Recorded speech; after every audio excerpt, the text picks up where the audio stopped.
Keluaran bab 9, tulah kelima, penyakit sampar pada ternak. Berfirmanlah Tuhan kepada Musa, "Pergilah menghadap Firaun dan berbicaralah kepadanya. Beginilah firman Tuhan Allah orang Ibrani. Biarkanlah umatku pergi supaya mereka beribadah kepadaku. Sebab jika engkau menolak membiarkan mereka pergi dan masih menahan mereka, maka ternakmu yang ada di padang, kuda, keledai, unta, lembu, sapi, dan kambing domba, akan kena tulah Tuhan, yakni kena penyakit sampar yang dahsyat. Dan Tuhan akan membuat perbedaan antara ternak orang Israel dan ternak orang Mesir, sehingga tidak ada yang akan mati seekor pun dari segala ternak orang Israel." Selanjutnya Tuhan menentukan waktunya, firman-Nya, "Besoklah Tuhan akan melakukan hal itu di negeri ini." Dan Tuhan melakukan hal itu keesokan harinya. Segala ternak orang Mesir itu mati, tetapi dari ternak orang Israel tidak ada seekor pun yang mati. Lalu Firaun menyuruh orang ke sana, dan sesungguhnya lah dari ternak orang Israel tidak ada seekor pun yang mati. Tetapi Firaun tetap berkeras hati, dan tidak mau membiarkan bangsa itu pergi. Tulah keenam, Barah.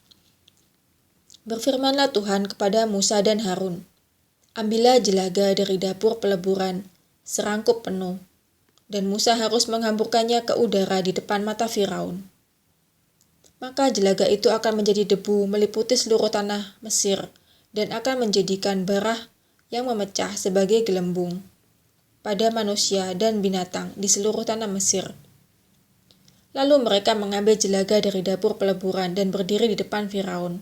Kemudian Musa menghamburkannya ke udara, maka terjadilah barah yang memecah sebagai gelembung pada manusia dan binatang, sehingga ahli-ahli itu tidak dapat tetap berdiri di depan Musa karena barah-barah itu.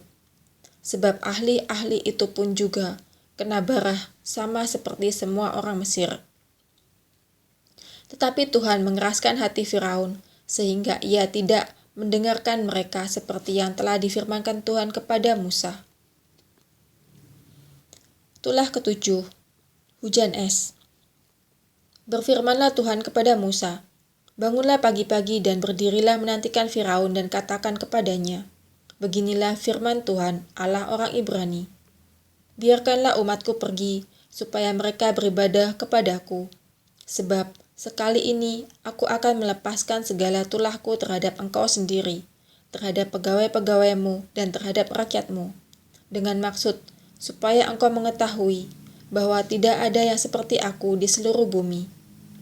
Bukankah sudah lama aku dapat mengacungkan tanganku untuk membunuh engkau dan rakyatmu dengan penyakit sampar, sehingga engkau terhapus dari atas bumi?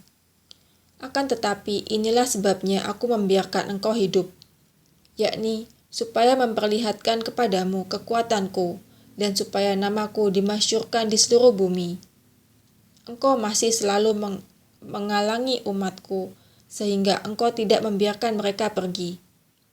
Sesungguhnya besok kira-kira waktu ini aku akan menurunkan hujan es yang sangat dahsyat seperti yang belum pernah terjadi di Mesir sejak Mesir dijadikan sampai sekarang ini. Oleh sebab itu ternakmu dan segala yang kau punyai di padang, suruhlah dibawa ke tempat yang aman. Semua orang dan segala hewan yang ada di padang dan tidak pulang berkumpul ke rumah akan ditimpa oleh hujan es itu, sehingga mati. Maka siapa di antara para pegawai Firaun yang takut kepada firman Tuhan, menyuruh hamba-hambanya serta ternaknya lari ke rumah. Tetapi siapa yang tidak mengindahkan firman Tuhan, meninggalkan hamba-hambanya serta ternaknya di padang. Berfirmanlah Tuhan kepada Musa, "Ulurkanlah tanganmu ke langit, supaya hujan es turun di seluruh tanah Mesir, menimpa manusia dan binatang, dan menimpa tumbuh-tumbuhan di padang di tanah Mesir." Lalu Musa mengulurkan tongkatnya ke langit, maka Tuhan mengadakan guruh dan hujan es, dan api pun menyambar ke bumi, dan Tuhan menurunkan hujan es meliputi tanah Mesir. Dan turunlah hujan es beserta api yang berkilat-kilat di tengah-tengah hujan es itu, terlalu dahsyat, seperti yang belum pernah terjadi di seluruh negeri orang Mesir, sejak mereka menjadi suatu bangsa. Hujan es itu menimpa binasa segala sesuatu yang ada di padang di seluruh tanah Mesir, dari manusia sampai binatang, Juga segala tumbuh-tumbuhan di padang ditimpa binasa oleh hujan itu, dan segala pohon di padang ditumbangkannya. Hanya di tanah Goshen, tempat kediaman orang Israel, tidak ada turun hujan es. Lalu Firaun menyuruh memanggil Musa dan Harun, serta berkata kepada mereka, "Aku telah berdosa sekali ini. Tuhan itu yang benar, tetapi aku dan rakyatkulah yang bersalah. Berdoalah kepada Tuhan. Guru yang sangat dahsyat dan hujan es itu sudah cukup. Maka aku akan membiarkan kamu pergi, tidak usah kamu tinggal lebih lama lagi." Dan berkatalah Musa kepadanya, "Sekeluar aku dari kota ini, aku akan mengembangkan tanganku kepada Tuhan. Guru akan berhenti dan hujan es tidak akan turun lagi, supaya engkau mengetahui bahwa bumi adalah milik Tuhan. Tetapi tentang engkau dan para pegawaimu, aku tahu bahwa kamu belum takut kepada Tuhan Allah.